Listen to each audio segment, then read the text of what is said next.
Bismillahirrahmanirrahim. Assalamualaikum warahmatullahi wabarakatuh. Alhamdulillahirabbil alamin wassalatu wassalamu ala asrofil anbiya'i wal mursalin wa ala alihi wa sahbihi ajmain amma ba'du. Usikum wa nafsi bi taqwallahi faqad faizal mu'minunal muttaqun as-shadiqun. Hadirin kaum muslimin rahimakumullah, bapak-bapak, ibu-ibu dan saudara-saudara yang dimuliakan Allah. Alhamdulillah pada malam hari ini kita dipertemukan kembali di majelis ini. Mudah-mudahan ini nanti lebih sesuai karena kita berharap waktu-waktu seperti ini adalah waktu-waktu yang kita bisa berkumpul bersama keluarga, waktu-waktu di mana kita bisa mengkaji bersama Al-Quran sebagai pedoman hidup kita. Mudah-mudahan juga ilmu-ilmu tentang keluarga nanti bisa menambah wawasan dan bisa menjadi panduan dalam kita memperbaiki keluarga kita. Bapak Ibu yang dimuliakan Allah, seperti tema yang beredar di media sosial, tema kita pada malam ini adalah 2 akar masalah keluarga. Jadi perjalanan saya sebagai konsultan lebih dari 15 tahun, konsultan keluarga, membuat saya memahami bahwa persoalan-persoalan yang muncul dalam keluarga itu muter-muternya sebenarnya tidak jauh-jauh dari 2 tema ini. Tapi banyak orang tidak menyadari. Kalau saya mengibaratkan ini seperti bahaya laten. Di dulu waktu saya sekolah, yang namanya guru sejarah itu mengingatkan bahwa di Indonesia itu ada bahaya laten. Bahaya yang tersembunyi, terpendam, yang tidak terlihat di permukaan tapi punya potensi untuk muncul. Dan dulu ketika menjelaskan bahaya laten ini, guru sejarah menjelaskan tentang fenomena PKI. PKI itu sudah diputuskan menjadi partai terlarang, sudah dibubarkan, para pengikutnya sudah ditangkap dan dipenjara. Tapi dia bahaya laten, ini ideologi masalahnya. Suatu saat akan muncul lagi, dan beberapa tahun terakhir ini gejala-gejala kemunculannya sudah mulai. Nah, saya membayangkan bahwa orang itu ketika menikah, dalam pernikahan ini tersimpan bahaya laten sebenarnya. Bahaya yang suatu waktu akan muncul. Tapi mayoritas orang tidak menyadari bahaya itu. Nah, ini nanti akan terjadi setelah 5 tahun, 10 tahun, 15 tahun, 20 tahun menikah. Baru mereka menyadari bahwa ini betul-betul menjadi akar masalah yang serius dan beberapa tidak bisa diperbaiki. Apa itu? Yaitu perbedaan visi dalam pernikahan. Jadi perbedaan visi dalam pernikahan itu menjadi bahaya laten. Padahal mayoritas orang menikah itu tidak membicarakan visi. Coba bayangkan, ada nggak orang Jepara ini ketika seorang laki-laki melamar perempuan mengatakan, yuk kita duduk sebentar, kita bicara pernikahan itu mau dibawa kemana, visi kita menikahi mau apa? Kita mau masuk surga bareng-bareng, setuju atau tidak? Mayoritas di antara kita memilih perempuan ya karena dia menarik untuk dipandang, cantik, seksi, langsing gitu ya. Sementara perempuan itu menerima lamaran laki-laki juga pertimbangannya dilihat juga tampan, ekonomi juga sudah mapan gitu loh. Nah, saya akan flashback sebentar kepada kisah pernikahan 3 orang laki-laki. 1 namanya Nuh, 2 namanya Lot, dan 3 namanya Muhammad. 3 orang yang di kemudian hari dipilih Allah menjadi nabi. Dan nabi itu adalah laki-laki pilihan. Nabi itu adalah laki-laki yang tampan, gagah, bangsawan, tokoh masyarakat, pinter, dan pandai berkomunikasi.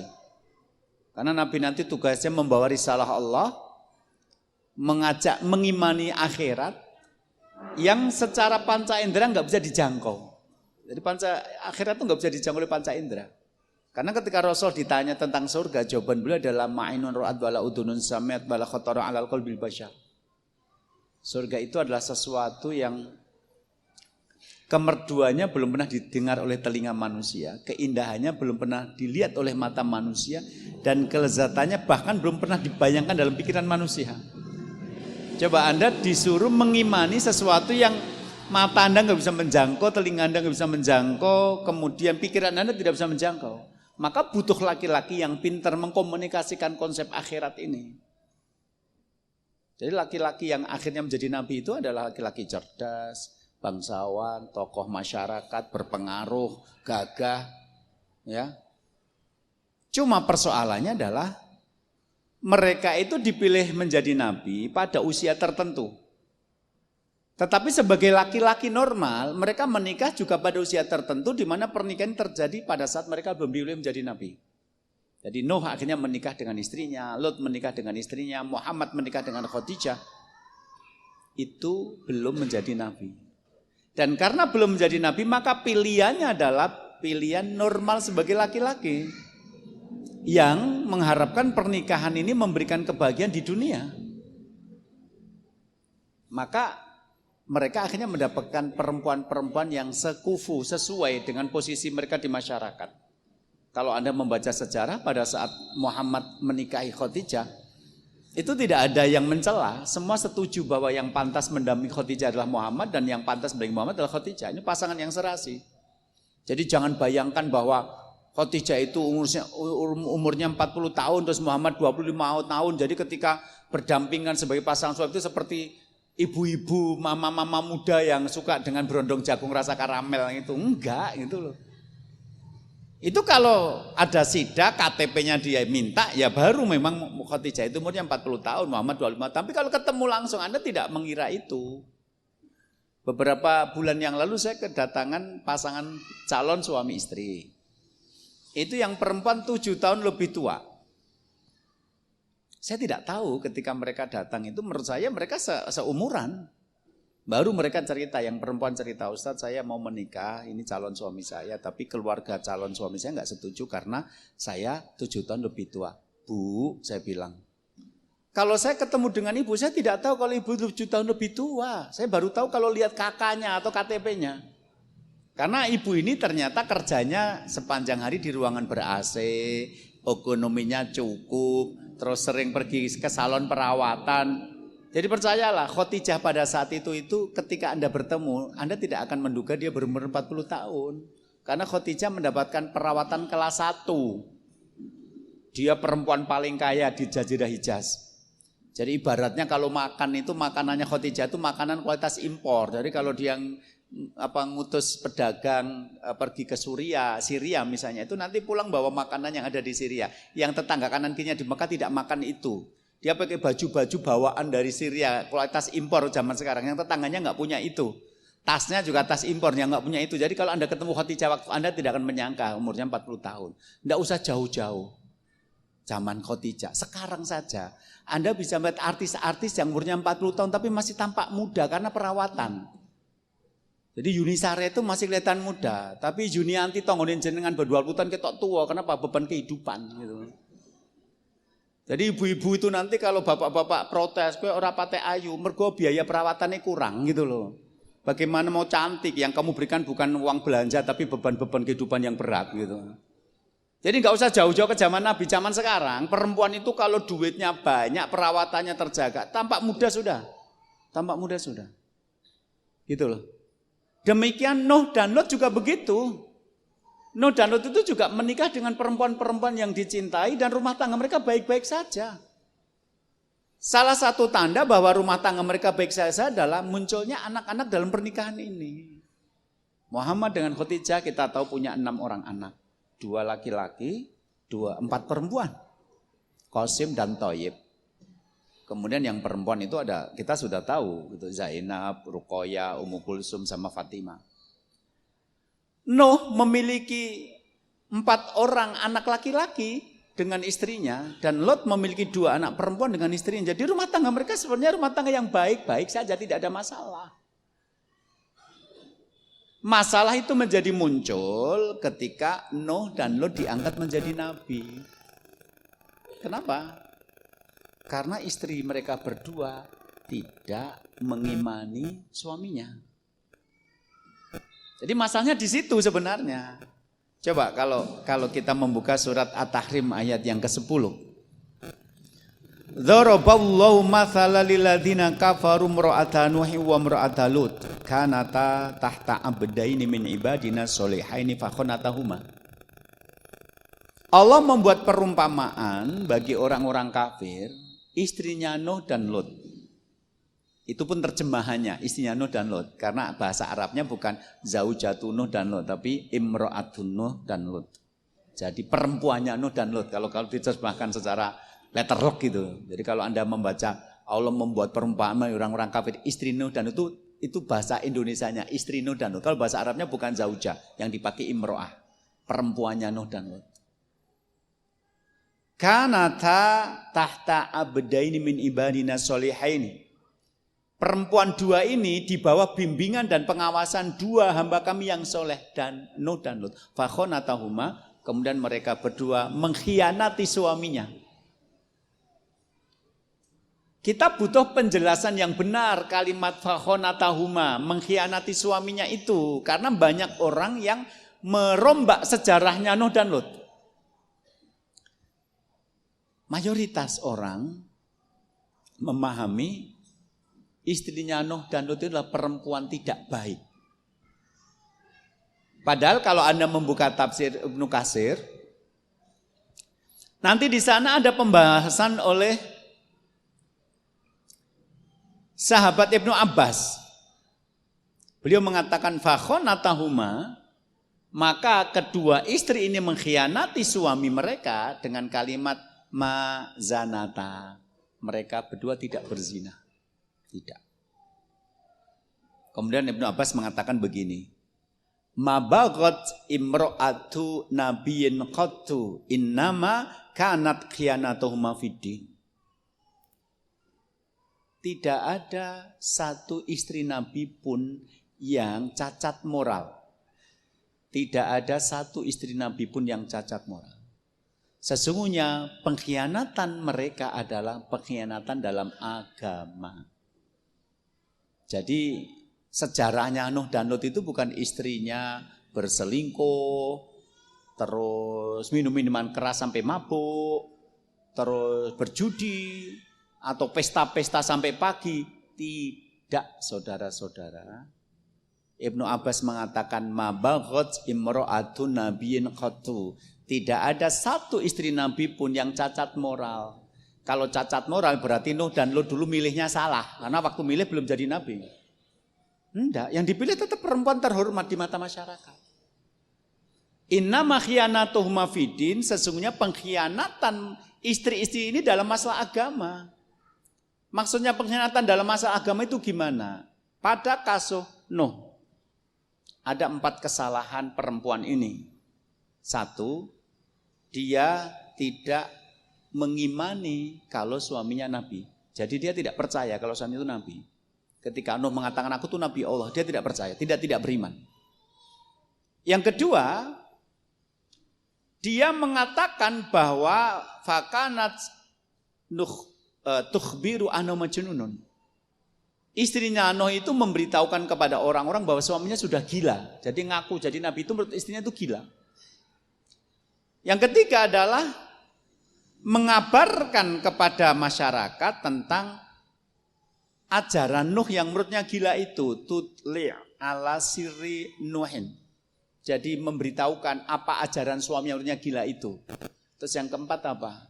Dia memberitahukan kepada pembesar kaum siapa saja yang menjadi pengikutnya Nuh. Jadi kalau bahasa sekarang begini. Ini saya jadi, misalnya saya jadi penyiar televisi, bukan jadi dalang, jadi penyiar televisi, gitu ya. Terus kemudian di masyarakat beredar selentingan tentang munculnya kelompok pengajian, tapi meresahkan masyarakat. Misalnya pengajiannya Ahmad Musodek, mengajarkan kepada pengikutnya untuk sholat pakai bahasa Indonesia. Allah Maha Besar, misalnya gitu kan. Itu pernah diliput di televisi. Atau pengajiannya Lia Aminuddin yang mengatakan bahwa dia adalah titisannya malaikat Jibril. Itu kan membuat masyarakat resah. Masuk titisannya malaikat Jibril wedok kayak orayu sisan gitu loh.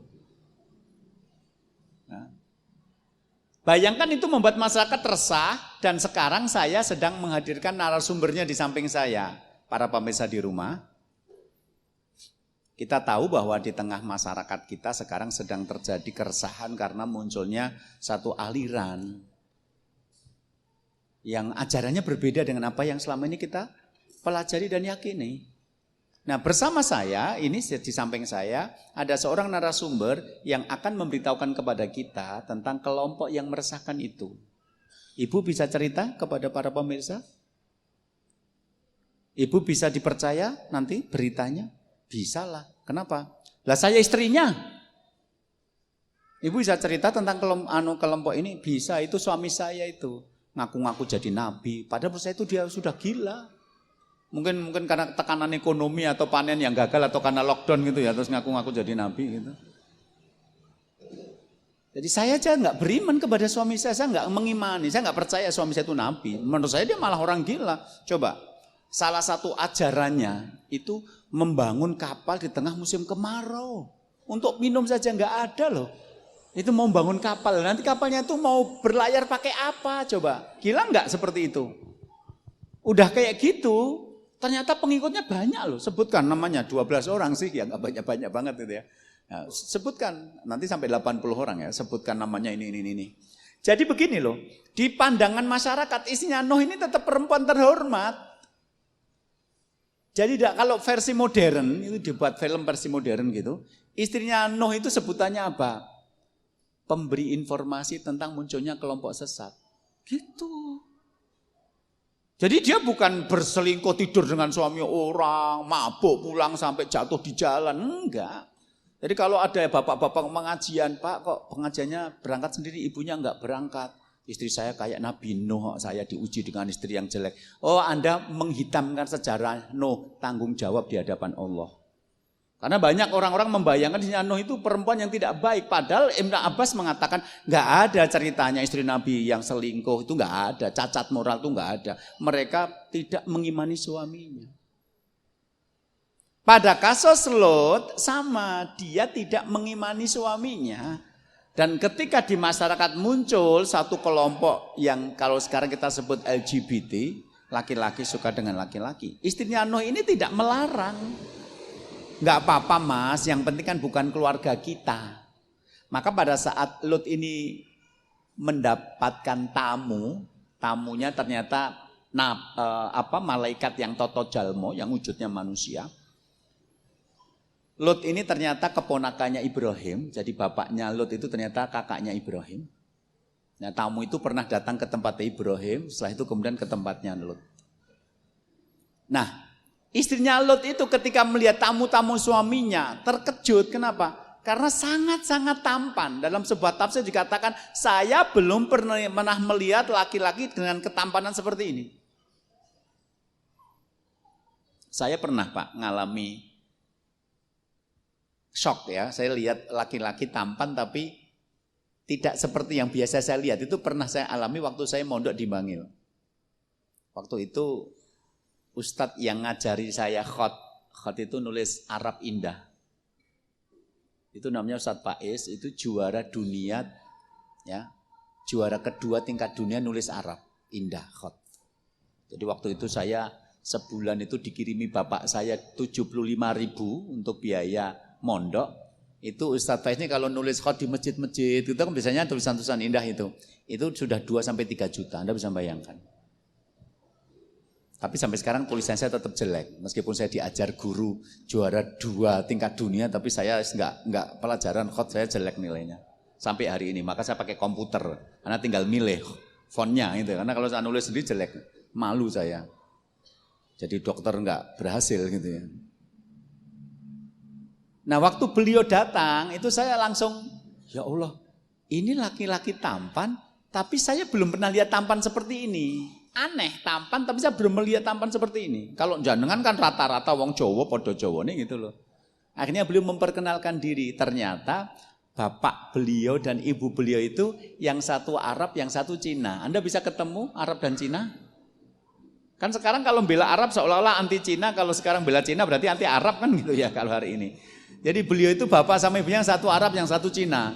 Dan mendapatkan yang terbaik dari kedua-duanya. Maksudnya apa? Matanya bagus, belok gitu, masuk ke dalam gitu kan, hidungnya mancung, itu kan mata dan hidungnya orang Arab. Tapi kulitnya itu bersih kayak orang Cina gitu. Saya belum pernah lihat kayak gitu itu. Kalau ibu-ibu penasaran boleh datang saja ke Bangil sana, cari Ustadz Faiz. Beliau sudah meninggal dunia gitu. Ini waktu itu tapi nggak ada foto, saya nggak bisa gambar. Tapi betul, saya sebagai laki-laki, ya Allah ini bagus nih, orang kaya sing tak, orang kulino ngerti niki gitu loh. Nah, istrinya Lot itu juga terpesona. Dan ini kabar baik bagi umatnya yang laki-laki senang laki-laki itu. Kayak kedatangan selebritis gitu. Akhirnya dia keluar ke rumah tetangga beli garam ceritanya. Nah tetangganya nanya, tumben beli garam untuk makan. Lo kan sudah kemarin beli, nggak cukup. Lo kok nggak cukup? Kedatangan tamu. Lah dari situ beredar dari mulut ke mulut bahwa ada tamu yang datang ke rumah suamiku. Kamu datang ke sana minta untuk dikeluarkan. Kenapa? Ganteng banget. Kamu belum pernah, kamu tidak akan menyesal melihat ketampanan seperti itu. Maka mereka berbondong-bondong datang ke tempatnya Lot untuk melihat tamu itu. Jadi di mata masyarakat, istrinya Lot ini adalah pembela hak asasi manusia. Kan sekarang begitu. Negara-negara yang mengizinkan LGBT, laki-laki menikah dengan laki-laki, perempuan kan dalam konteks memperjuangkan hak asasi manusia. Jadi bukan perempuan-perempuan terhina di masyarakat. Versi saya, istrinya Nuh itu adalah perempuan pemberi informasi tentang munculnya aliran sesat. Versi saya, istrinya Lot itu adalah perempuan yang membela hak asasi manusia. Mau laki-laki suka laki-laki ya suka-suka dialah, kan sekarang begitu bahasanya. Jadi orang yang selama ini menggambarkan istrinya Nuh dan Lot sebagai perempuan yang cacat moral itu salah dalam memahami konteks sejarah. Dan dalam konteks inilah justru menjadi real. Berarti Nuh dan Lot dulu waktu milih istrinya ya rasa lah, wong ya bojone ayu, ya tokoh masyarakat, sama-sama bangsawan kok. Juga tidak punya cacat moral kok. Tapi ketika menjadi nabi mereka tidak beriman, itu kan masalahnya iman itu kan soal hidayah. Tapi nek istri yang cacat moral itu kan jangan salah milih gitu loh Mas. Ini kan soal hidayah, Allah tidak menakdirkan mereka mengimani. Lawang Nabi Muhammad saja juga Abu Thalib akhirnya kan tidak menjadi yang beriman meskipun sepanjang hidupnya membela Nabi Muhammad SAW. Nah setelah itulah mulai muncul pertikaian di antara mereka. Kenapa mulai muncul pertikaian?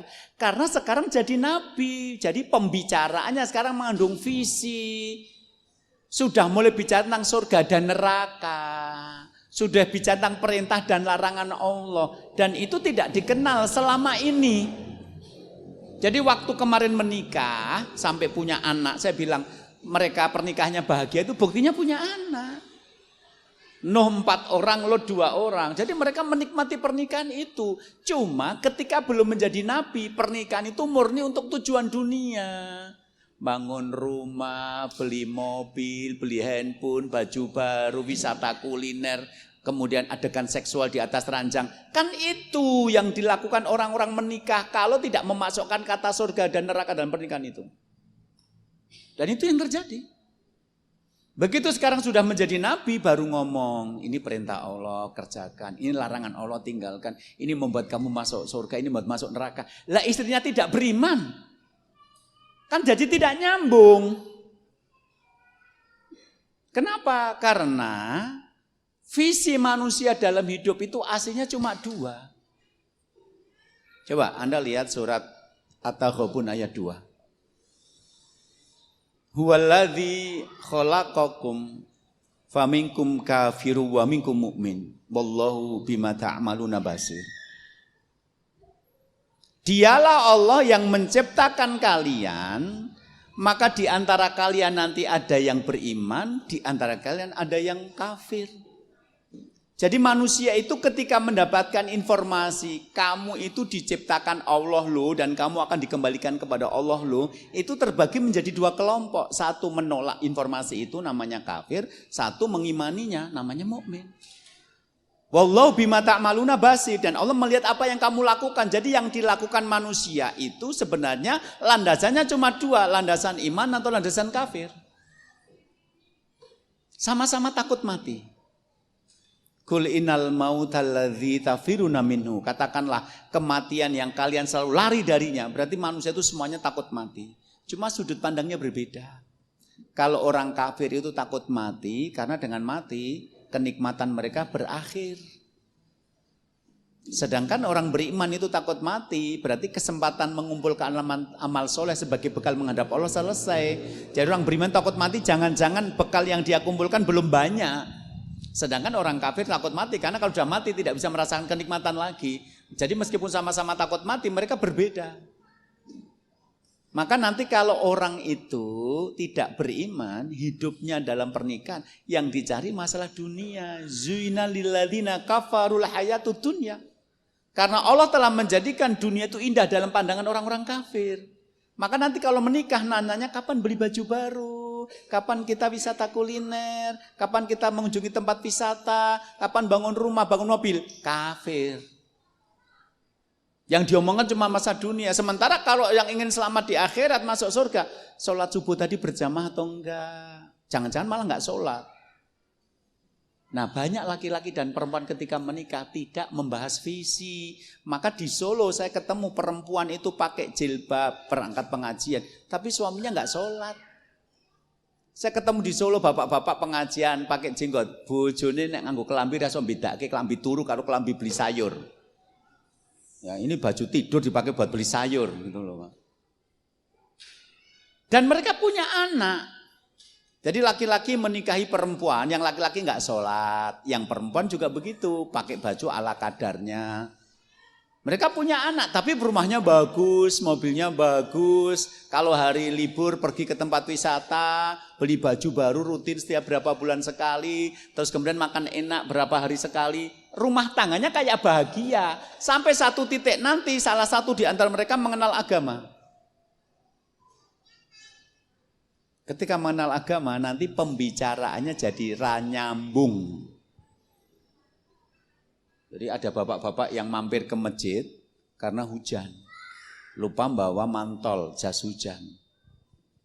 Begitu sampai di masjid, ternyata pengajian seperti ini. Mau pergi, wong nggak biasa pengajian, tapi di luar hujan takut masuk angin. Tapi kalau mendengarkan pengajian, wong tidak biasa mendengarkan. Habis itu dikasih teh hangat sama panitia, sudah selesai, rawani metu. Ternyata pengajiannya saya yang ngisi. Saya sampaikan, Bapak, kalau Anda keluar rumah untuk mencari nafkah buat keluarga sebagai bentuk tanggung jawab Anda sebagai kepala keluarga, itu bagus. Tapi coba renungkan, Anda punya uang hasil bekerja, itu artinya Anda akan membelikan baju buat keluarga, berarti Anda membebaskan keluarga dari ketelanjangan. Anda membelikan makan dan minum buat keluarga, berarti Anda membebaskan keluarga dari lapar dan haus. Anda beli obat-obatan, berarti Anda menyelamatkan keluarga dari rasa sakit. Anda bangun rumah, berarti Anda menyelamatkan keluarga dari panas dan hujan. Anda beli mobil, berarti Anda menyelamatkan keluarga dari dipegang-pegang tangan orang di angkutan-angkutan umum. Itu baik, Pak. Tapi pernahkah Bapak berpikir bahwa tugas terpentingnya seorang laki-laki dalam keluarga adalah membebaskan keluarganya dari api neraka? Pernahkah Bapak berpikir seperti itu? Jadi nggak makan, nggak minum, puasa Senin Kamis nggak apa-apa, yang penting masuk surga daripada makan minum tapi uang hasil korupsi. Pikirkan itu, Pak. Tugas Anda bukan cuma membebaskan keluarga dari lapar dan haus, dari panas dan hujan, dari sentuhan laki-laki lain. Bukan, tapi Anda paling penting adalah menyelamatkan mereka dari api neraka. Bapak ini kemudian kan jadi bergetar. Akhirnya dia pulang ke rumah ngomong sama istrinya, Bu, mulai sesuk nek metu kok omah nganggo kelambi sing sopan, syukur nutup aurat, pakai jilbab. Bojone kan kaget, 15 tahun nikah ndek anak 5 ora tau bahas. Nek men ketemune yang pasar malam mergo seksi kok saya nutupi. Seksi rohani karo seksi pembangunan ora, seksi betul. Akhirnya kan istrinya kan jadi bingung loh. Ada apa ya? Kamu ikut aliran sesat atau sisa hari Jumat gitu loh. Selama ini kita nikah sampai punya 5 nggak masalah. Kamu juga tertarik sama aku karena seksiku. Kenapa sekarang harus ditutup-tutup? Ojo-ojo hati-hati loh. Mas gue mau pengajian ngendi loh. Itu kalau bapaknya yang kenal ngaji. Kalau istrinya yang kenal ngaji, dia datang ke tempat temannya sih, main gitu. Terus temannya, "Mbak, aku mau pengajian itu, kowe arep ngenteni aku nyang apa melu pengajian sekalian." Ikut pengajian sekalian. Di tempat pengajian, ustadznya ngomong, "Ibu, kalau Anda memang cinta kepada suami, seneng toh makan ditemani suami, minum ditemani suami, punya waktu buat mendengarkan curhat.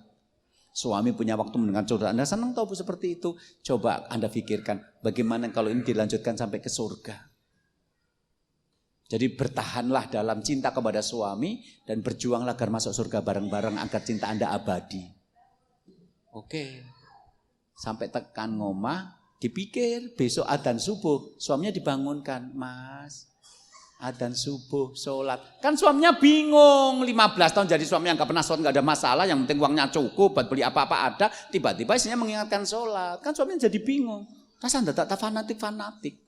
Sholat itu urusan pribadi, hidayah. Aku dong itu hidayah mampir lewat ngomah, lewat ngarep marah mampir. Rasa dikon, aku nek wis sholat ya sholat, tiba-tiba apa nganti mati urung sholat, akhirnya apa disolatke. Gitu loh Pak. Jadi dulu ketika mereka belum membahas surga neraka nggak ada masalah dalam pernikahan itu. Baik-baik saja punya anak 2, 3, 4, 5. Menjadi masalah ketika salah satu membicarakan tentang surga neraka dan pasangannya tidak percaya itu, tidak sependapat dengan itu, dan disitulah mulai terjadi konflik. Karena bagi keluarga yang menginginkan dunia, ukurannya adalah rumah baru, mobil baru, baju baru, makanan enak, wisata. Sementara yang mau masuk ke surga itu apa? Sholat subuh. Cari uang yang halal, baik sama tetangga kanan kiri, punya waktu buat keluarga. Jadi nggak nyambung. Levelnya Nuh dan Luh saja akhirnya berpisah, apalagi level jenengan. Pilihan RT ra kepilih. Gitu loh Pak. Jadi hari ini saya banyak menemukan orang-orang yang konsultasi itu di situ konfliknya. Salah satu di antara pasangan menemukan jalan agama, spiritualnya pengen naik, tapi pasangannya tidak mau diajak. Coba Anda bayangkan, kisah dramatis. Ada pasangan suami istri menikah. Sama-sama bekerja, uangnya sama-sama dipakai buat beli rumah, beli mobil. Jadi rumah itu ya mereka berdua yang beli, mobil yang mereka berdua yang beli, perawat furniture rumah itu mereka juga yang beli. Sampai 32 tahun pernikahan. Begitu 32 tahun pernikahan ternyata si suami ini enggak mau sholat ketika istrinya secara spiritual mulai sadar. Hanya dia ngomong ya sholat toh. Ketika suaminya enggak mau sholat dia mengatakan kepada saya, "Ustaz, saya enggak bisa melanjutkan pernikahan ini. Saya enggak bisa hidup dengan orang yang tidak sholat."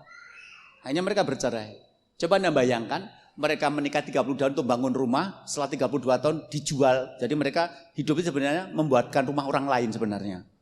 Karena di ujung-ujung mereka berpisah. Kenapa? Karena yang satu sudah mulai sholat kenal Allah, yang satu tidak. Itu namanya bahaya laten. Berapa banyak orang yang ketika menikah bahas tentang visi pernikahan? Enggak.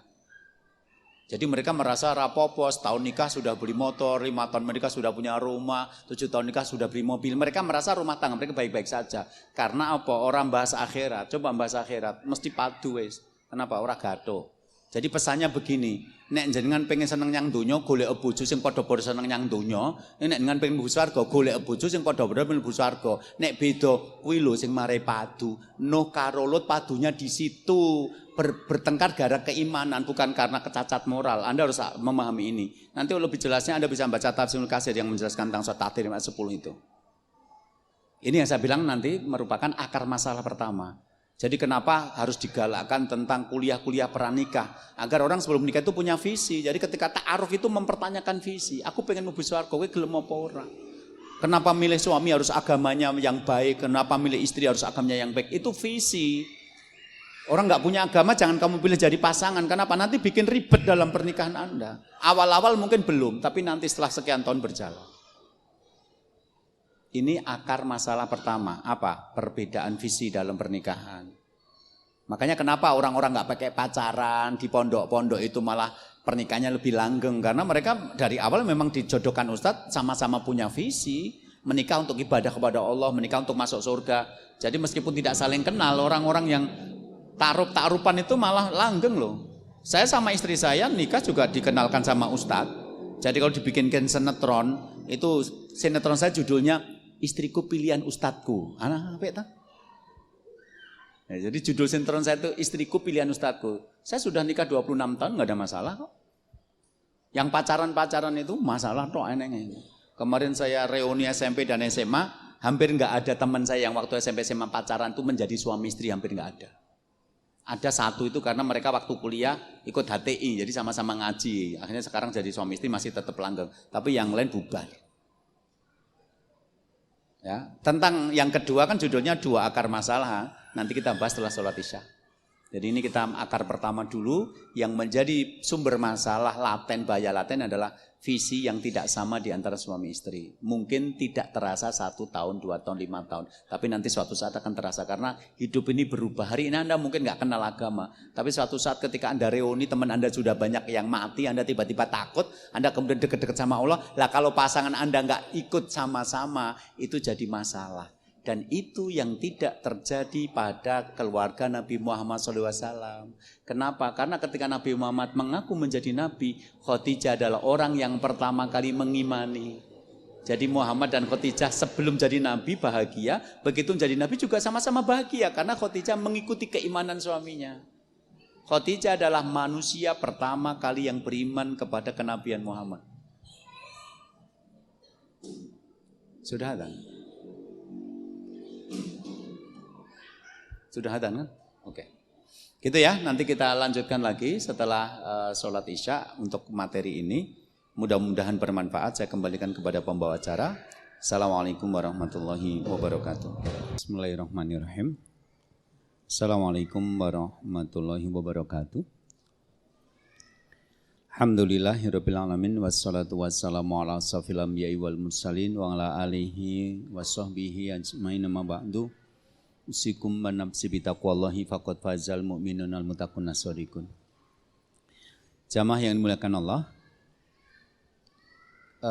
kesimpulan dari akar persoalan yang pertama tentang perbedaan visi ini adalah bagaimana kita mendapatkan pasangan yang terus-menerus menjaga kesamaan visi.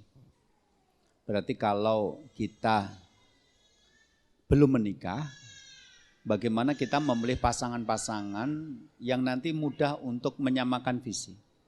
Maka kenapa Rasulullah mensyaratkan untuk memilih suami apabila datang laki-laki yang agama dan akhlaknya baik, dan untuk memilih perempuan adalah perempuan dipilih karena agamanya, karena mereka yang mengenal dan memiliki pemahaman agama tentu lebih mudah untuk disamakan visinya. Bagi yang sudah menikah berarti membicarakan tentang visi untuk masuk surga bersama keluarga ini juga harus terus diingatkan. Karena perjalanan waktu yang panjang, tekanan ekonomi, fluktuasi iman, kadang-kadang membuat orang yang di awal pernikahan punya visi besar, pengen masuk surga, pengen membentuk keluarga dakwah, tapi dalam perjalanannya kemudian berubah. Saya menemukan beberapa pasangan seperti ini. Setelah sekian tahun menikah ternyata ya mereka tidak lagi tertarik dalam dunia dakwah. Saya katakan tadi bahwa inilah yang terjadi pada keluarga Nabi Muhammad SAW. Jadi ketika beliau mengaku sebagai Nabi Allah, ternyata Khadijah tanpa ragu menyatakan keimanannya kepada beliau. Sehingga apa yang dibicarakan ketika belum menjadi Nabi dengan sudah menjadi Nabi sama. Kenapa? Karena pasangan mengikuti visi yang terjadi dalam rumah tangga itu. Sekarang kita bahas yang kedua. Akar masalah yang kedua apa? Kalau ternyata masalah visi ini sudah selesai. Misalnya ini pernikahan di antara aktivis dakwah. Yang laki-laki sering ke pengajian, kemudian yang perempuan juga sering ke pengajian. Mereka secara visi adalah sama-sama pengen masuk surga. Apakah rumah tangga seperti nanti juga ada konfliknya? Ada. Konfliknya di mana? Bukan di visi yang berbeda, tetapi cara bergaul, bermuasyarah dengan pasangan setiap hari. Kenapa? Karena yang namanya sakinah mawaddah warahmah itu adanya di dalam hati. Dan hati ini bisa sakit, bisa kecewa, bisa marah, bisa cemburu. Karena berbagai macam hal. Karena itu di dalam Islam ada perintah untuk memperlakukan atau mempergauli pasangannya dengan cara yang baik, namanya al-mu'asyarah bil ma'ruf. Wa 'ashiruhunna bil ma'ruf fa in karihtumuhunna. perlakukanlah istri-istri kalian itu dengan cara yang baik, meskipun kalian tidak menyukai mereka. Jadi ayat ini menunjukkan fa'in karihtumuhunna, meskipun kalian tidak menyukai mereka.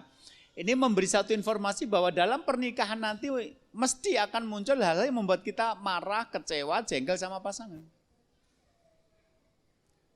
Setampan apapun dan secantik apapun pasangan kita, secinta apapun kita sama mereka, bahkan mungkin dulu waktu mendapatkannya kita sampai berjuang habis-habisan, nggak direstui orang tua, kita nekat. Sampai ada yang harus berkelahi dengan laki-laki lain untuk mendapatkan seorang perempuan, itu ada. Tapi bagaimanapun keadaannya nanti dalam pernikahan tetap akan muncul suasana-suasana di mana kita jengkel, kita marah, kita cemburu, kita kecewa, itu mesti. Mas, nanti jangan lupa ya kalau pulang belikan jeruk santang yang manis-manis seger itu. Siap, itu ngarepnya nganggo A gede, siap gitu ya Mas.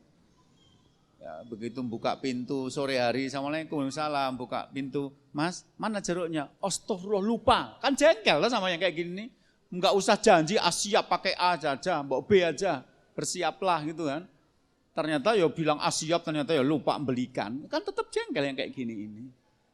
Gitu loh.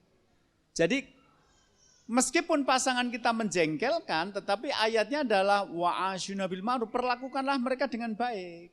Maka kalau sampai rumah tangga kita pada persoalan visi ini tidak bermasalah, berarti nanti masalahnya akan muncul pada cara bergaul setiap harinya. Nah, yang menarik adalah ketika Imam Ibnu Katsir menjelaskan tentang ayat ini, surat An-Nisa ayat 19 ini, wa'asyiruna bil ma'ruf, beliau mengatakan begini, thayyibu aqwalakum lahunna wa hasinu af'alakum wa hayatikum bihasbi kudratikum kama tuhibbu dzalika minha fafal anta biha mithlahu. Perlakukanlah pasanganmu dengan baik, itu kata Ibnu Katsir adalah maksudnya perbaikilah ucapanmu, perbaikilah tindakanmu, dan perbaikilah penampilanmu menurut kemampuanmu. Sebagaimana kamu menginginkan hal-hal seperti itu dari pasanganmu, maka perlakukanlah kepadanya dengan hal yang serupa. Jadi di sana ternyata mu'asyarah bil ma'ruf itu ada pada 3 poin. 1 pada ucapan, 2 pada tindakan, 3 pada penampilan. Jadi nanti orang-orang ngaji pun bisa terjadi pertengkaran gara-gara 3 hal ini. Omongannya enggak baik, perbuatannya enggak baik, atau penampilannya enggak baik. Saya cerita yang pertama dulu. Omongan yang tidak baik. Mulai dari omongan yang merendahkan, omongan yang menganggap tidak ada atau tidak penting, atau omongan yang bermakna mencaci atau mencela, itu jelas tidak enak. Jadi misalnya begini, ada seorang istri yang melihat suaminya cuma diem tok, merenung, kayaknya beban hidupnya berat gitu. Terus istri nanya begini, Mas, mbok cerita sama aku, kamu punya masalah apa? Mosok kok berhari ini aku lihat kamu merenung saja. Suaminya lihat si istri sambil bilang, wis meneng wae, rasa ndak tatakon, kok iki bodoh nek ceritake paling malah mumet, meneng wae malah manis. Coba nek sing ngomong kaya ngono bojomu bendina krungu, meskipun jenggoten ya tetep nglarake hati. Atau omongan yang menganggap tidak ada. Coba saya tanya kepada Anda, kalau saya menyebut kalimat kata pramugari, bayangannya Anda apa coba? Perempuan cantik, langsing, pinter, ya, tinggi. Kalau dalam bayangan saya namanya pramugari itu tinggi, langsing, pinter, dan cantik. Jadi kalau ada pramugari tidak memenuhi syarat ini berarti dulu waktu masuknya nyogok gitu loh. Kenapa pramugari harus tinggi? Karena salah satu tugas pramugari adalah menata barang bawaan penumpang, bagasi kabin. Jadi Anda bawa barang tapi tidak disimpan di belakang pesawat, tetapi dibawa ke dalam pesawat. Itu nanti ditata di atas, namanya kabin. Itu namanya bagasi kabin. Itu yang tugas ngatur-ngatur ya para pramugari itu. Lah nek pramugari cendek mosok ya arep ngatur karo unjul ngono kan ya ora apik to, Mas. Mosok dijunjung karo penumpang. Maka pramugari harus tinggi agar kalau mereka nata barang-barang di atas itu Anda tinggal duduk, mereka yang ngatur. Pramugari harus langsing karena tempat kita mau ke kamar kecil di pesawat itu cuma di tengah itu sempit. Jadi kalau kita mau ke belakang papasan dengan pramugari nanti cuma geser di depan kursi penumpang itu bisa. Lah nek dia gemuk, Anda mungkin sudah pipis di tempat gitu loh. Pramugari itu harus pinter karena tidak semua penumpang itu bisa bahasa Inggris atau bahasa Indonesia. Kadang-kadang bahasa daerah. Kalau mereka tidak pinter, mereka tidak menguasai beberapa bahasa, nanti mengganggu pelayanan. Dan pramugari memang sebaiknya cantik karena besok kalau kita naik pesawat itu ada turbulensi, jadi ketika pesawatnya masuk cuaca nggak bagus, masuk ke awan atau apa itu kan duduk gitu. Itu bagi yang belum pernah naik pesawat itu kayak mau tiba-tiba, Pak.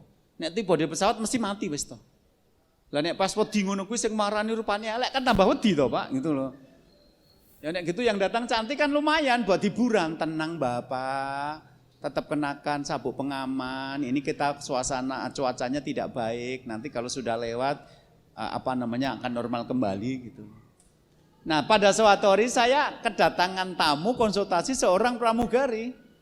Berarti 4 syarat itu terpenuhi dan dia bukan maskapai nasional, dia maskapai Prancis. Ngomongin bahasa Inggris genah wis ngomong wis gitu.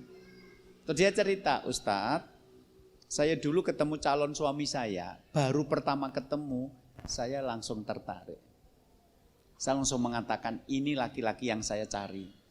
Saya love at the sight, jatuh cinta pada pandangan pertama. Dan ketika saya ketemu suaminya memang ganteng. Nah setelah dia ketemu sama laki-laki ini, dia melanjutkan dengan sholat istikharah, dilanjutkan sholat hajat, dilanjutkan doa selama 3 bulan, dikurangi hari-hari ketika dia haid. Jadi dia tuh sampai istikharahnya sampai 3 sasi, Mas. Aku sampai ngomong mbak kokean. Istikharah ki ping 3 wae. Gusti Allah ki ora bodho-bodho banget mosok ditakoni ping bola-bali ra jawab iki lho. Orang Jawa kadang-kadang menganggap kalau istikharahnya panjang itu baik. Enggak baik. Wong Allah itu maha segala maha, mosok ditakoni nganti 3 sasi ra jawab-jawab to ya. Maka di dalam kitab Ladatul Ibadah disebutkan istikharah itu maksimal 3 kali. Kalau sudah mantap sudah, jangan istikharah lagi. Belum mantap 2 kali, belum mantap 3 kali, belum mantap jangan istikharah lagi. Berarti jawabannya lewat musyawarah, wa amrum syura bainahum. Jadi Anda kumpulkan orang tua, Anda bicarakan dengan mereka, dimusyawarahkan. Orang malah 3 sasi. Istikharah dilanjut ke sholat hajat, ndonga, gek ndongane gur loro. Ya Allah jadikan dia suami saya atau jadikan saya istrinya. Kan padha wae. Kuwi jenenge doa yang memaksa ngono kuwi, Mbak. Nah, akhirnya qadarullah betul-betul menjadi suaminya. Nah, ketika menjadi suaminya itu dia merasakan the dream comes true. Mimpi itu jadi kenyataan. Rasanya gimana toh Ustadz menikah dengan orang yang kita idam-idamkan. Maka saya mengabdi kepada suami. Apapun yang diminta suami saya lakukan sampai saya enggak bekerja. Baru setelah nikah 7 tahun, belum punya anak, saya kemudian mendaftar jadi pramugari itu. Di awal sampai 7 tahun saya nggak bekerja di rumah melayani suami agar suami puas. Karena saya juga nggak bisa membayangkan menikah dengan laki-laki yang pada pertemuan pertama langsung jatuh cinta. Sampai 11 tahun pernikahan, nah suatu hari dia pulang sama suaminya ke desa suaminya. Nah di sana adegannya itu duduk bareng makan sama keluarga. Terus adik iparnya, adik si suami itu nanya gini, Mbak, kapan pelunasannya? Loh, lunas ke apa? Wong aku ndak punya utang sama kamu kok. Loh, kan kemarin ada anggota keluarga yang butuh uang, kemudian jual rumah. Mas maksudnya suamimu, itu beli rumah itu, kemarin udah ngasih DP, down payment, uang muka. Nah saya pikir sekarang datang itu untuk melunasi. Sak desa wis ngerti kabeh, lho mosok kowe bojone ora ngerti. Nah kalimat itu menyakitkan. Sak desa wis ngerti, mosok kowe bojone ora ngerti. Itu saya sampai posisi sambil makan tuh bingung Ustadz, mau ngapain, mau nangis kenapa, mau ketawa kenapa, mau lihat-lihat siapa, mau lihat ke bawah ngapain, lihat ke atas ngapain gitu. Itu zaman dhisik jenenge kaya kethek ketulupi ngono kuwi. Nek orang sekarang bilangnya mati gaya. Akhirnya pulang dari Jawa Timur ke Jakarta itu sepanjang jalan bertengkar. Mas, ini beli rumah ratusan juta, bukan cuma beli kacang 1.000-2.000. Semua orang tahu kamu beli rumah. Aku loh istrimu, tidak kamu beritahu. Aku tujuannya penting atau tidak dalam hidupmu. Enggak tahu kenapa Ustadz, hari itu saya merasa saya sudah tidak bisa cinta lagi sama suami saya. Karena apa? Ternyata saya bukan orang penting dalam hidupnya. Jadi kalimat seperti ini ternyata membuat hati akhirnya menjadi tidak nyaman gitu loh Pak. Apalagi yang ketika kemarin nyebut nama-nama binatang. Yakin meskipun suami Anda orang pengajian, istri Anda orang pengajian, kalau cara bergaulnya dengan kata-kata seperti ini enggak sakinah, percaya. Jadi sumber persoalan ketika di luar visi pernikahan adalah omongan yang tidak baik. Perbaiki itu, kata Ibnu Katsir. Yang kedua adalah tindakan. Mulai mendiamkan istri atau suami sampai berhari-hari, itu tindakan yang tidak tepat. Wong kepada orang lain saja kita dibatasi 3 hari, masuk sama suami istri sendiri sampai bisa berhari-hari berminggu tidak ngajak ngomong. Ada juga yang tindakannya itu mukul. Kalau marah mesti mukul, kalau marah mesti mukul. Ada yang tidak mukul pasangannya tapi mukul diri sendiri ada Pak. Saya ketemu seorang dosen itu kalau marah dia nggak mukul istrinya, dia pukul dirinya sendiri. Dia bentur-benturkan kepalanya ke dinding, meskipun istrinya tidak disakiti, tapi kan dia jerit-jerit lihat suami seperti itu. Ada yang tidak mukul istri atau mukul suami, saya bilang mukul itu nggak harus suami mukul istri loh. Ada juga loh istri yang mukul suami. 2 bulan yang lalu tuh saya baca berita, ada suami istri yang bertengkar, itu ternyata suami yang dipukul istri, karena suaminya itu penyanyi, istrinya ahli atlet karate. Jadi ketika bertengkar itu malah suami yang dipukul sama istrinya. Ada yang tidak mukul istrinya, tidak mukul istri, tapi merusak barang-barang keluarga. Ya, ada piring dipecah, ada gelas dipecah, ada kaleng kerupuk dibanting. Itu anak-anak yang dengar itu langsung lari jerit-jerit. Sikap-sikap misalnya Anda sedang di rumah, nunggu suami pulang, tapi sampai di rumah ternyata Anda nunggu mau ngobrol sama suami, ternyata suami nggak ngajak ngobrol, habis makan malah pindah ke teras, habis itu buka handphone sampai subuh, nganyel ke ora ngono kuwi. Nek jenggoten tak jedil kok jenggote gitu. Jadi sikap-sikap kita tidak peduli kepada pasangan, tidak ngajak bicara kepada pasangan, sibuk dengan urusan sendiri, nggak mau ngalah dengan urusan-urusan keluarga, itu membuat rumah tangga jadi tidak nyaman.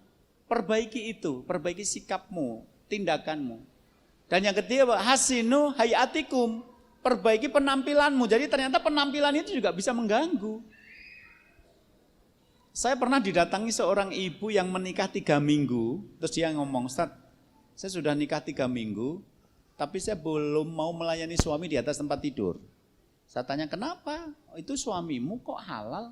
Lagi pula salah satu tujuan pernikahan kan menghindari perzinaan. Lah kalau istri diajak suami ke tempat itu tidak mau kan dilaknat malaikat sampai subuh. Lah kamu 3 minggu dilaknat berapa kali coba gitu. Kenapa enggak mau? Dia bagi rahasia begini. Lah gimana Ustaz? Suami saya itu kalau ngomong nafasnya itu bau. Jadi saya kalau ngomong saja harus agak jauh biar tidak mencium bau mulut suami saya. Apalagi bercinta. Saya mungkin pingsan sebelum kejadian gitu loh. Jadi sampai hari ini saya belum bisa. Kenapa? Nah, mulut suami saya itu bau kalau ngomong. Saya bisa merasakan yang dirasakan perempuan ini karena saya pernah mengalami hal yang sama. Jangan menuduh istri saya, bukan. Jadi kejadiannya waktu itu saya diminta ngisi di Jawa Barat. 8 jam perjalanan. Kalau kesini tadi kan 5 jam saya. Sampai di sana, panitia penyelenggaranya itu salah satunya adalah teman dakwah yang sudah lebih dari 7 tahun nggak ketemu. Anda bisa bayangkan ketemu teman dakwah 7 tahun nggak ketemu? Ceritanya bertumpuk-tumpuk pengen dibagi, rindu pengen memeluk dan macam-macam. Jadi begitu saya datang di tempat acara, dia sudah ndaplang. Ahlan Ustaz, gitu. Akhirnya ngerangkul saya, gimana kabarnya? Seng gitu. Ya alhamdulillah baik. Dia nggak ngerti, akhirnya apa? Dia ngajak saya duduk di satu tempat ngobrol banyak. Ya Allah, akhirilah penderitaanku ini gitu loh. Betul-betul saya nggak nyaman, saya merasa nanti saya bisa jadi nggak ngisi pengajian gara-gara sudah diberi hidangan pembuka seperti ini gitu loh. Jadi saya betul-betul pernah merasakan bagaimana bertemu dengan orang yang punya nafas yang bau itu sangat mengganggu. Maka dalam Islam jaga nafasmu. Anda makruh loh datang ke masjid setelah makan jengkol, makan bawang mentah karena mengganggu yang lain. Sampai Rasul mengatakan begini, laulam asyuqa ala umati la martum bisiwakin inda kulli wudu. Seandainya tidak memberatkan umatku, maka aku akan memerintahkan mereka untuk bersiwak, gosok gigi dengan siwak setiap kali mau wudu. Jadi kalau Anda sholatnya cuma 5 waktu, subuh, duhur, asar, maghrib, isya dan maghrib dan isya, ya subuh, duhur, asar, maghrib dan isya 5 kali, berarti paling tidak Anda gosok gigi 5 kali. Jadi Anda nanti pulang dari sini gini Pak, nek Anda semaput berarti Anda termasuk yang kena ayat ini, gitu aja. Kenapa? Karena ternyata mengganggu. Perhatikan penampilan kamu, salah satunya nafasmu. Dulu pernah pada zamannya Umar bin Khattab, itu ada seorang ibu yang membawa suaminya kepada Umar bin Khattab dan mengatakan, saya nggak mau dengan suami saya. Sekali lihat Umar bin Khattab langsung paham, suaminya ini tidak merawat diri.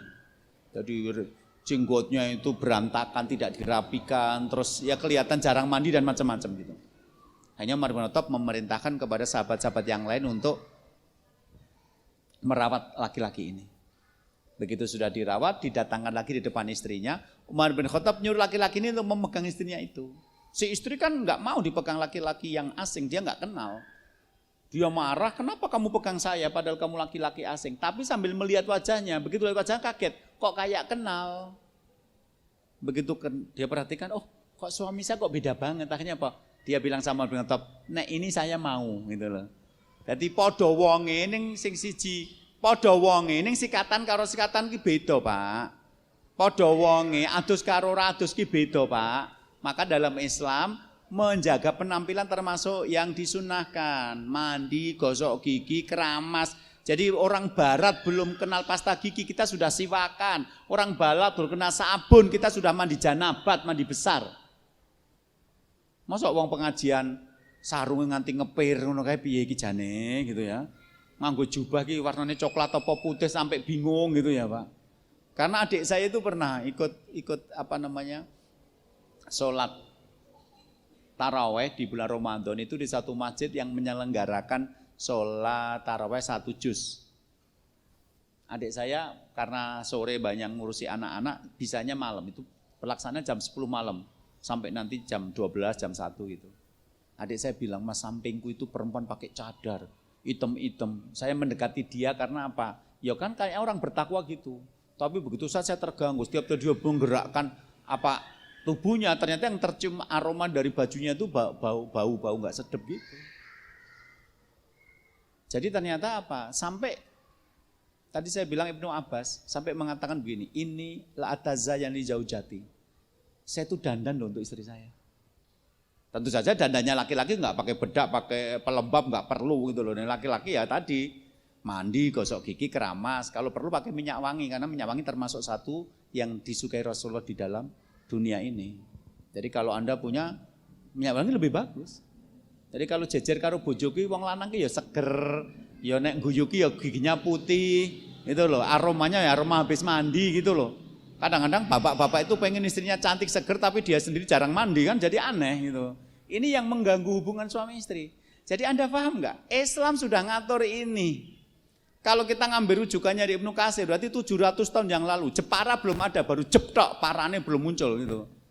Itu Islam sudah ngajari jagalah penampilanmu, jagalah perbuatanmu, jagalah ucapanmu. Karena Islam bukan cuma menuntut rumah tangga sakinah mawaddah warahmah, tapi menuju ke sana ditunjukkan jalannya. Jadi akar masalah pertama dalam rumah tangga adalah visi yang berbeda. Ini jangka panjang, karena visi sendiri artinya adalah cita-cita jangka panjang. Jadi mungkin ada pasangan-pasangan yang belum merasa bahwa mereka menyimpan bahaya laten bernama perbedaan visi. Yang kedua, masalah itu muncul ketika cara kita bergaul dengan pasangan tidak ma'ruf. Ngomong kita kasar, perbuatan kita cenderung egois dan tidak mau berkolaborasi dengan pasangan, dan penampilan kita tidak kita rawat. Berarti kalau kita orang pengajian, biasanya masalah-masalah rumah tangga juga di situ. Kalimatnya mungkin tidak enak didengar, sikap-sikap atau perbuatan atau aktivitas hariannya cenderung tidak kooperatif, tidak sama-sama memikirkan keluarga. Terus kemudian tadi penampilannya tidak terjaga. Nah, ini yang menjadi masalah. Jadi hari ini kita membahas, tema kita adalah 2 akar masalah dalam keluarga. 1 adalah ketidaksamaan visi dalam pernikahan. Yang kedua adalah pergaulan yang tidak ma'ruf di antara suami istri. Ini akar persoalan yang sebenarnya. Kalau soal kaya atau miskin itu kalau pergaulannya ma'ruf, insya Allah tidak menjadi masalah yang besar. Coba. Kita cuma punya ikan asin, atau ini nantilah kita makan nasi bungkus gitu. Tapi adegannya disuapi, tentu saja lebih menarik untuk dibahaskan daripada makan pakai daging atau pakai ayam kremes, tapi makannya sendiri di rumah, suami sudah 2 minggu nggak pulang. Jadi yang diremes-remes hatinya, bukan cuma ayamnya gitu. Jadi dalam masalah rumah tangga itu jane yang paling mendasar ini, visinya sama dan kemudian cara bergaulnya baik, selesai. Kalau masalah kaya, miskin dan macam-macam itu nanti bisa dibahas. Karena banyak orang yang miskin yang bisa sakinah, banyak orang yang kaya tidak sakinah. Lebih kepada karena sikap-sikap yang ditunjukkan tidak menghargai pasangan. Ini ya materi kita, berarti masih ada sekitar 15-20 menit untuk sesi tanya jawab kalau nanti ada pertanyaan. Jadi nanti kita akhiri di jam 8 biar tidak terlalu malam. Nanti pasangan-pasangan yang jarang makan bareng nanti tolong diundang. Jadi kalau tidak sebulan sekali malam Ahad keempat kita di sini ngapain? Makan bareng gitu loh. Karena apa di rumah atau makan bareng kok. Nanti ada pembahasan suatu saat bagaimana kita menghabiskan hari-hari dalam keluarga sakinah itu apa? Sering bareng-bareng. Karena sering bareng itu akan membuat hormon oksitosinnya bertambah kencang. Produksi hormon oksitosin itu akan bertambah kuat. Salah satunya apa? Sering bareng-bareng. Enggak percaya, buktikan sendiri aja. Kalau Anda sering bareng dengan pasangan, nanti akan lebih nyaman perasaan itu. Karena itu dipengaruhi hormon namanya hormon oksitosin. Wallahu a'lam. Monggo Ustaz. Ki baju.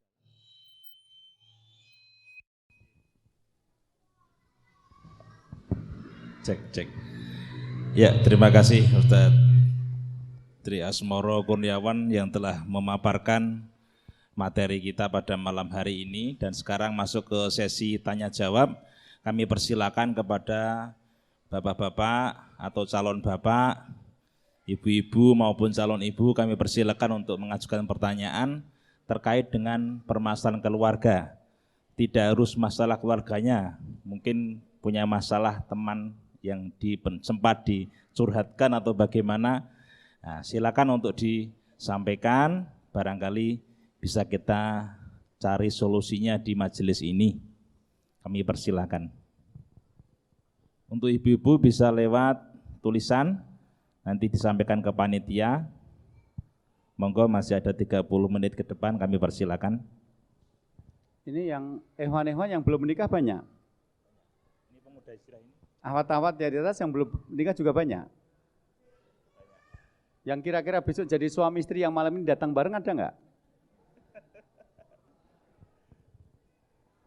Mau diaminkan, amin paling serius atau amin biasa?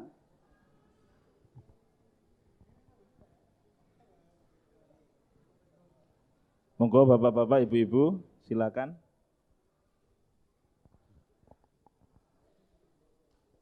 Nah, ini pasangan muda. Ini Ustadz, ini nganten anyar Ustadz. Nganten anyar. Oke. Bismillah, assalamualaikum warahmatullahi wabarakatuh. Waalaikumsalam. Ustadz, ini kami mau tanya. Jadi pernah saya diceritain oleh teman saya. Jadi teman saya itu menikah, kemudian setelah menikah itu ada pembahasan seperti ini. Jadi dia menikah, sebelum menikah itu lewatnya ta'arufan. Seperti sebagaimana yang iwan-iwan dilakukan, tapi di dalam ta'arufan itu si suami istri ini ya menikah begitu saja tanpa ada ketemuan, dan dia suami ini sudah merasa yakin tuh kan, kemudian tetap melanjutkan akad nikah. Nah setelah menikah dia menemukan masalah-masalah ya pertikaian kayak gitu ya. Nah dia tanya itu gimana, apakah pernikahan itu tetap dilanjutkan atau jalan yang lain itu perceraian seperti itu. Itu ya mohon penjelasannya dari Ustadz. Terima kasih. Wassalamualaikum warahmatullahi wabarakatuh. Salam. Nanti ada pembahasan tentang menikah itu adalah pilihan. Pilihan di sini artinya 3 kalau versi saya. 1, memilih menikah atau tidak menikah. Itu sebuah pilihan dalam hidup. Nanti bisa saya tampilkan banyak ulama-ulama yang memiliki buku membahas tentang bab nikah tapi tidak menikah. Ibnu Taimiyah itu sampai mati nggak menikah. Imam Nawawi yang ngarang Arba'in Nawawi atau Riyadhus Shalihin itu juga tidak menikah. Jadi menikah itu pada dasarnya pilihan. Tapi kalau kita memang memilih untuk menikah, harusnya berjuang untuk sakinah. Sayang energi yang terbuang, waktu yang terbuang, tenaga yang terbuang kalau sampai nggak sakinah. Dan untuk mencapai sakinah sebenarnya tidak sulit, tinggal mentaati perintah Allah dan Rasulnya dalam bab-bab pernikahan sebenarnya. Seperti tadi, jaga penampilanmu, jaga ucapanmu, kemudian jaga sikap-sikapmu. Itu kan bagian dari upaya untuk mewujudkan sakinah. Lah kamu pengen sakinah tapi ngomong ya wasol pantun jeplak wae, kemudian bersikap juga nggak dewasa, kekanak-kanakan, ada masalah nggak diselesaikan malah ditinggal pergi, penampilan nggak diperhatikan, ya otomatis kamu nikah nanti tidak bahagia kan begitu. Dan yang ketiga adalah pernikahan itu memilih untuk meneruskan atau mengakhiri, ini juga pilihan. Anda percaya tidak percaya, buktinya adalah pernikahan yang diwasilai Rasulullah saja gagal. Satu-satunya nama sahabat yang masuk di dalam Al-Quran dengan nama asli itu adalah Zaid bin Harisah. Sahabat yang lain namanya pakai radhiyallahu anhum, Allah ridho sama mereka. Itu maksudnya mereka sahabat. Tapi yang namanya tertulis itu Zaid. Anda tahu Zaid itu muncul namanya dalam Al-Quran dalam kasus apa? Perceraian. Dengan siapa? Istrinya Zainab binti Jahsh. Padahal mereka dulu yang menjodohkan Rasulullah. Apalagi cuma seorang ustadz gitu loh. Karena setelah menikah itu kan terjadi banyak persoalan. Cara mereka berkembang dalam menghadapi persoalan itulah yang akan menentukan nyaman atau tidak nyamannya. Jadi perasaan nyaman atau tidak nyaman dalam pernikahan itu adalah hasil dari apa yang dilakukan pasangan ketika menghadapi masalah. Suami Anda bisa berjenggot, ganteng, orang lain bisa cemburu melihat fotonya. Tapi Anda kan istrinya. Begitu Anda suami ini ditagih utang, Anda mengharapkan suami itu ke depan, buka pintu, ngomong sama yang nagih, Mas ini urusan laki-laki, kalau nagih di kantor jangan di rumah, istri saya jangan sampai tahu. Anda berharap begitu. Tapi suami Anda yang ganteng berjenggot itu ditagih utang malah ngomong sama istrinya, Dek, temonono, aku tak ndelik. Anda kan jengkel punya suami kayak gini, Anda memutuskan tidak lanjut. Tetangga Anda kan nggak ngerti, tetangga Anda tamunya suami Anda itu ganteng pakai jenggot dan ndelik ketika ditagih utang, itu mereka nggak tahu. Nah itu membuat Anda kecewa. Besok orang tua Anda datang, terus suami Anda malah pergi. Loh Mas, orang nemoni bapak ibu, salah ya aku ndak pas ngelamar kowe tinggal ngelok. Untuk akhirnya suami Anda pergi. Anda kan kecewa lagi yang kedua. Setelah bertahun, setahun 2 tahun jalani kan Anda, wes lah lanjut. Itu hak Anda. Orang lain kan cuma lihat dari luar. Maka memutuskan lanjut atau tidak lanjut, tentu saja itu menjadi hak pribadi. Tapi untuk menentukan berpisah ini harus yakin bahwa itu lebih baik daripada bertahan. Kalau memang bertahan lebih baik jangan sampai berpisah. Misalnya ada anak-anak yang harus dipikirkan. Misalnya kesalahan ini baru pertama kali dilakukan. Kesalahannya terjadi karena ilmunya kurang, bukan karena sengaja ingin menyakiti pasangan. Kan ada kesalahan yang terjadi karena tidak paham, ada kesalahan yang terjadi karena sengaja ingin menyakiti. Jadi hak kembali kepada mereka berdua yang menjalani, tapi sebaiknya Anda bawa mereka kepada ustadz yang bisa memberi nasihat. Kemarin itu saya didatangi sepasang suami istri yang sudah, si istri itu sudah nggak kuat. Jadi suaminya ini sakit, kemudian kehilangan kesadaran. Dia merawat suaminya, dia biayai sekolah anak-anaknya, sampai kemudian suaminya tuh suka mukul dia. Tapi nggak sadar, dia nggak kuat, dia sudah mau bercerai. Nah sekarang suaminya ketika ditanya, Mas kamu pernah mukul aku loh, kamu pernah ngonek-ngonek aku nggak ingat gitu loh. Nah kemarin dia sudah yakin mau cerai, tapi kakaknya bilang sudah ketemu sama Ustadz Tri dulu, akhirnya ketemu dengan saya, kita ngobrol banyak. Setelah saya beri pertimbangan, kalau cerai nanti gini, kalau tidak cerai gini, ternyata menurut analisa saya lebih baik bertahan dulu. Alhamdulillah kemudian memutuskan tidak jadi bercerai. Jadi maksud saya bisa jadi teman Anda itu sekarang sedang emosi pengen berpisah, tapi nanti kalau ketemu sama Ustadz yang bisa memberikan pandangan lebih luas, yakinlah ketika mereka ta'aruf dulu, sudah dapat keyakinan bahwa ini adalah jodoh saya dan betul-betul terjadi ijab kabul, berarti memang itu jodoh dari Allah. Allah tidak akan memberikan beban di luar kesanggupan kita. Jadi beri nasihat-nasihat agar mereka, kita teliti dulu akar masalahnya. Kalau akar masalahnya ada fundamental, ya sudah, misalnya kesalahan yang terulang berkali-kali, itu kan termasuk fundamental. Karena Rasul mengatakan, la yuldagul mu'minu min hujin wahidin marataini. Orang mukmin itu tidak digigit ular berbisa dari lubang yang sama 2 kali. Jadi kalau sampai kesalahannya berkali-kali secara sengaja, kita boleh memutuskan berpisah karena kategorinya sudah akhlak buruk. Tapi kalau kesalahan baru 1 kali, itu pun karena nggak tahu, dinasihati masih bisa, dia nangis-nangis minta maaf dan janji tobat memperbaiki, masa ya harus pisah. Terus nanti ada aspek lain, ada anak atau tidak dalam pernikahan itu dan macam-macam, nanti baru diberi jalan keluar. Jadi intinya jangan cepat-cepat memutuskan berpisah, meskipun berpisah itu hak masing-masing orang, tapi kalau berpisahnya tidak dengan alasan yang benar itu juga berbahaya. Karena ada hadis yang mengatakan ayyuma mar'atin sa'alat zaujata laqam min ghairi ba'sin fa harum min ahliha ri'atul jannah.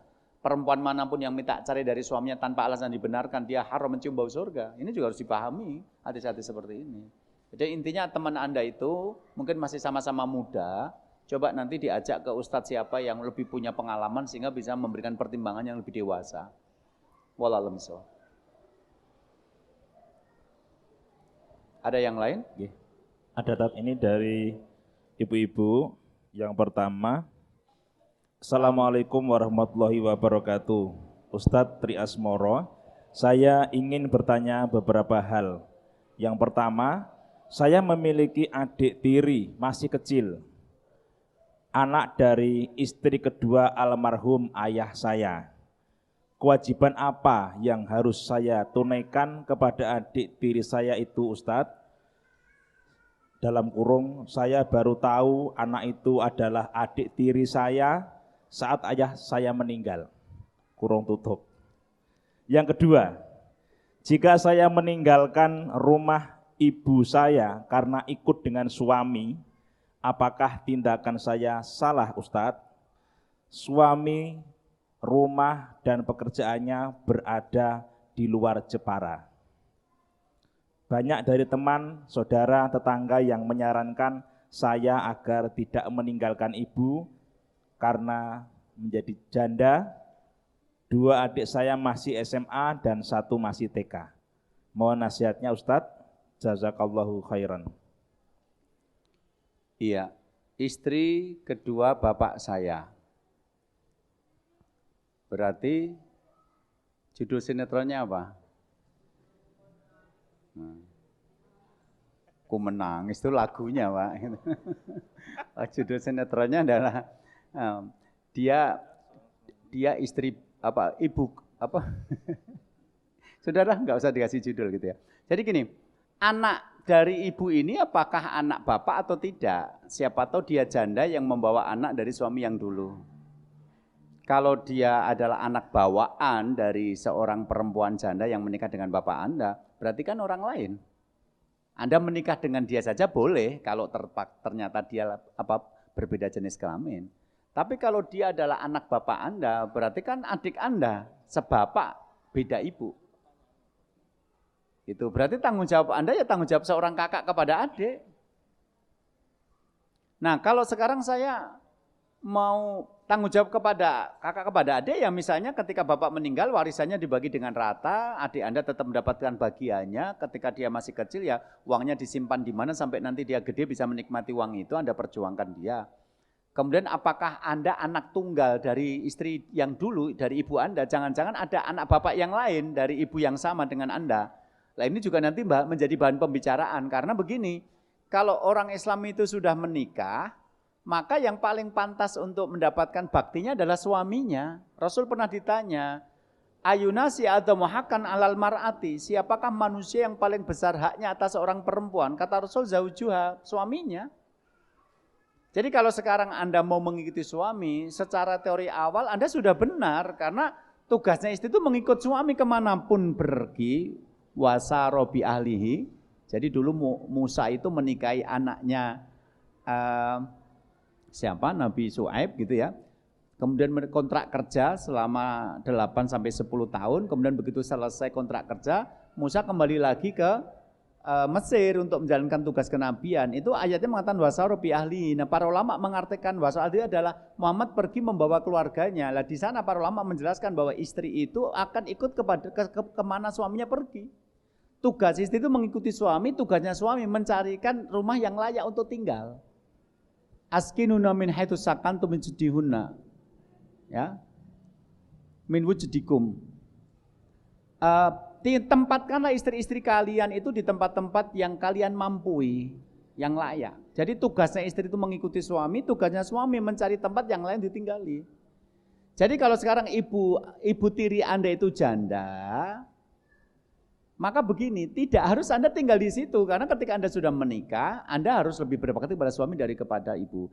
Anda tinggal di situ kalau maaf ibunya tua, sakit-sakitan, miskin, nah gitu. Itu pun pilihannya bisa ibu yang ikut Anda, bukan Anda yang ikut ibu. Artinya Anda ngomong sama suami, ibu biar di rumah lah, sekalian bantu kita, biar saya di rumah kalau pasti tinggal pergi kerja, nggak sendirian, ada teman untuk bicara misalnya. Tapi kalau ibu Anda masih muda, masih di bawah 40 tahun, ya biar saja dia menikah dengan laki-laki lain gitu loh. Sebagaimana bapak Anda pernah punya perempuan lain selain ibu Anda, kan dia sekarang punya hak juga menikah dengan laki-laki lain. Siapa tahu dengan itu malah dia mendapatkan suami yang baik, sehingga Anda tidak terlalu khawatir memikirkan dia, karena kalau dia sudah menikah, dia diberikan suaminya. Sama sekarang Anda sudah menikah, Anda memikirkan suami Anda gitu loh. Lah kalau adik-adik pilihannya kan bisa ikut sama bapak yang baru tadi sebagai anak angkat, atau ikut jenengan Anda sekolahkan atau masukkan pesantren, Anda yang nanti ngirim biayanya, itu pilihannya bisa banyak. Tapi sekarang yang penting Anda ngomong sama suami. Kondisi ibu seperti apa? Ibu bisa menikah lagi atau tidak? Ibu kuat ditinggal sini atau tidak? Kan Anda ada 3 orang adik kan di situ, ada yang SMA 2 dan yang TK 1. Berarti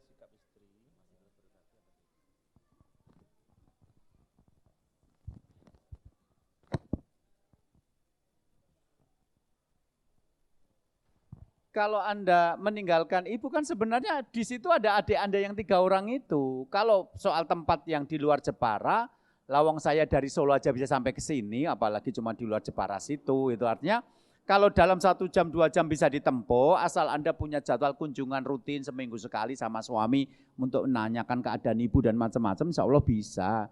Jadi berbakti kepada orang tua setelah menikah itu tidak bermakna harus tinggal bersama orang tua gitu loh. Nah ini tadi kan kondisi ibu tidak dijelaskan. Kalau ibunya masih muda, mungkin ibu masih punya kesempatan menikah dengan laki-laki lain. Kalau ibu tidak mau menikah dengan laki-laki lain, apakah ibu sakit-sakitan atau sehat? Kalau ibu sehat, wong di situ ada adik-adik Anda yang lain juga menjaga ibu dan macam-macam gitu loh. Wallahu a'lam bishawab. Sudah, Pak Nawi? Biasanya ibu-ibu kalau dikasih kesempatan pertanyaannya banyak. Waktu kita tinggal 3 menit, 1 pertanyaan lagi Pak, kalau ada. Yang lain disimpan aja, besok kalau ada pertemuan berikutnya tinggal baca yang sudah ditanyakan. Ya, ini masih ada 2 pertanyaan. Yang pertama, Assalamualaikum warahmatullahi wabarakatuh. Saya akan menikah, ini dari akhwat. Bagaimana pendapat Ustadz dan pandangan Islam tentang menentukan hari pernikahan berdasarkan weton? Hal ini masih sangat dipercayai di masyarakat Jawa. Yang pertama itu, yang kedua, ada seorang suami yang menjanjikan perceraian terhadap istrinya dengan mengatakan nanti akan ada waktunya kita berpisah. Nah, ungkapan suami ini akhirnya mengusik hati sang istri. Pertanyaannya, apakah istri masih harus tunduk dan patuh berbakti kepada suami tersebut? Terima kasih Ustadz. Ya, yang pertama begini, mempercayai weton itu masih banyak terjadi masyarakat. Ya biar aja, yang penting Anda tidak, kan gitu. Kan ini persoalan hidup masing-masing. Kalau Anda tidak percaya kan urusan masyarakat percaya, urusan mereka. Kalau Anda tidak percaya kan selesai. Jadi kalau kita kan menganggap semua hari itu baik. Ya Sayyidul Ayam malah hari Jumat. Kalau hari ini kita mau menentukan hari pernikahan, itu kalau di kota-kota besar, itu adalah hari di mana gedung pertemuan bisa dipakai. Mau menentukan hari, kalau ternyata gedung pertemuannya nggak bisa dipakai, ya percuma, di kota nggak punya tahan gitu kan, nggak punya lahan gitu. Terus kemudian hari di mana kita bisa kumpul, semuanya libur, semuanya bisa kumpul, itu menurut saya pertimbangan-pertimbangan seperti itu jauh lebih penting hari ini daripada urusan weton-weton, karena itu urusan orang Jawa, orang Islam nggak ada weton-wetonnya. Kalau weton itu baik, mungkin Nabi sudah pakai weton-weton juga gitu loh. Nah, seandainya memang itu baik, Nabi sudah mendahului kita. Jadi karena kita orang Islam mengikutinya Nabi. Jadi sekarang kita kalau yakin bahwa calon suaminya sudah orang soleh, kemudian kita yakin mau menikah dengan dia, bismillah, kita tentukan hari di mana semua keluarga bisa berkumpul. Kenapa? Karena ketika semua berkumpul berarti banyak yang mendoakan. Yang namanya hadiah terindah bagi pengantin itu ada doa. Kado itu bisa jadi nggak indah, karena kado bisa jadi kita nggak suka. Akhirnya dikadukan lagi. 2 tahun kemudian kembali kepada yang pertama kali ngasih kado. Nah itu namanya kado yang tertolak gitu loh. Jadi kalau doa, siapa yang menolak doa? Jadi kenapa kita memilih hari di mana semua keluarga bisa kumpul? Karena ketika yang hadir itu keluarga besar, namanya keluarga besar pengen yang anggota keluarga menikah itu bahagia. Apalagi yang datang itu ada orang-orang solehnya. Ya Allah, didoakan orang soleh itu sesuatu banget gitu loh. Jadi begitu kalau saya pribadi ya nggak percaya sama weton-wetonan itu, bahkan saya sudah menikah, saya juga tidak menggunakan itu dan nggak ada masalah sampai hari ini. Kalau masyarakat masih banyak percaya, biar saja. Anda di Jepara, saya di Solo, lebih banyak Solo yang percaya kayak gitu daripada Jepara. Wong pusat kejawen itu ada di sana kan gitu. Nah kalau yang kedua tadi, sebenarnya ini kan kalimat yang bersyarat ya, akan ada waktunya. Cuma kapan waktunya itu? Jadi ketika waktunya itu belum datang, berarti kan belum terjadi perceraian. Karena belum terjadi perceraian, berarti status Anda tetap istri beliau. Yang namanya istri beliau berarti ya kewajiban Anda tetap kewajiban sebagai istri, mentaati suami ketika tidak memerintahkan maksiat kepada Allah, melayani sebaik mungkin sampai nanti dia puas dengan pelayanan Anda gitu loh. Terus kemudian setia, tidak memikirkan laki-laki yang lain. Siapa tahu dengan kewajiban-kewajiban yang tetap Anda kerjakan dengan ikhlas itu, Allah justru melunakkan hati suami Anda. Mungkin kemudian minta maaf, karena bagi para laki-laki omongan kayak gini juga jangan dibiasakan karena ini mau ganggu perasaan seorang perempuan. Akan ada waktunya kita berpisah. Kalau berani tantang, kapan waktunya? Sekarang atau besok pagi gitu loh. Oh enggak termasuk talak. Wong talaknya kan ada waktunya lah. Kalau dia bilang waktunya adalah kata kamu pergi gonjangan sama pacarmu lah. Ketika Anda tidak gonjangan kan enggak terjadi ini gitu loh. Itu namanya kan yang bersyarat. Kalau syaratnya enggak terpenuhi kan tidak. Tapi ini ganggu Pak. Akan ada waktunya. Nanti malam istri ngomong sama suami. Ya, ketoknya kamu kurang sehat, sebentar lagi meninggal. Kapan waktu kita berpisah? Apakah maut yang memisahkan kita? Itu kan yang ngono. Artinya gini loh, omongan-omongan kayak gitu tuh membuat kehidupan rumah tangga jadi tidak nyaman dijalani. Nah sekarang begini saja, Anda berdoa kepada Allah, ya Allah, beri saya kekuatan untuk menjalankan tugas sebagai istri sebaik-baiknya. Dan kalau memang dia suami yang baik buat saya dunia akhirat, beri dia hidayah untuk kami tetap bersama.